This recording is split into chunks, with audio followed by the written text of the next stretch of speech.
Hi guys, this is Ashad here from 91 Mobiles. I'm back again at IFA and I have the Moto X4 with me in my hand. This is Lenovo's smartphone launch this year at IFA, and it's got some decent specs. It's a mid-range smartphone with a few cool tricks up its sleeve. It's got the whole Moto ethos that it has been carrying forward for a long time, but also it's an interesting device primarily because this is the first time we've seen the Moto X smartphone with a glass and metal body. It looks really unique and really interesting in the hand. It's got a 5.2-inch Full HD display and a Snapdragon 630 processor under the hood, along with two SKUs of RAM variants, 3GB and 4GB. And apart from that, with the 3GB RAM you get 32GB of storage, and with the 4GB RAM you get 64 gigs of storage. You also have, as far as the design is concerned, it's got some bezels around the side. It's not really got a lot of bezels, but there's a prominent camera bump at the rear, and this is one of the first Motorola, one of the first, not the first one, because the Moto G5S Plus, which launched recently in India, was the first smartphone to launch with dual cameras on the rear. This one also comes with dual cameras on the rear, and I'll tell you how the dual cameras work and what the specifications are in a bit. But before that, let's talk a little bit about the design of the phone. On the right hand, you get like a power button, and you also get separate volume buttons above it as well.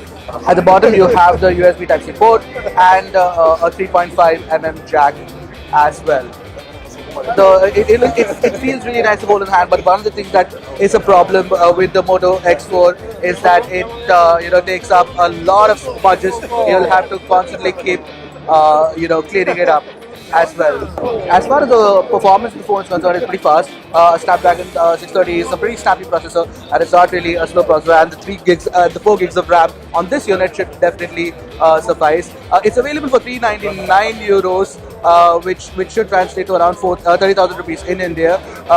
But that is not the exact price that we have for India. We don't have an India launch date available yet, but at the moment this is what the phone is. Apart from that, you do get some cool, interesting software features. One of the downers of the Moto X4 is the fact that it comes with Android 7.1.1 and doesn't come with Oreo out of the box, which is a bit of a downer, considering the XZ1 and the XZ1 Compact did come with Oreo out of the box.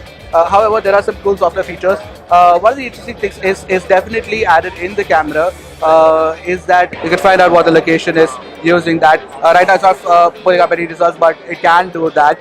And apart from that, talking about the camera itself, the dual camera on the rear works in a way that you get a wide angle lens, just like LG implements on its smartphones.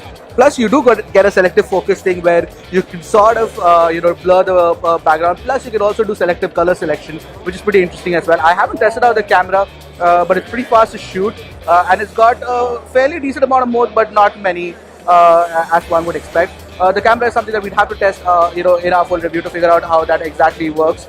But the most interesting addition to the software has to be this interesting addition called the wireless sound system. Basically, it supports up to 4 Bluetooth speakers at one beat, and it's almost like simulating a Sonos system. You don't necessarily need to buy something really expensive. You can get 4 speakers, and you can sort of use the Motorola X4 to capture that experience.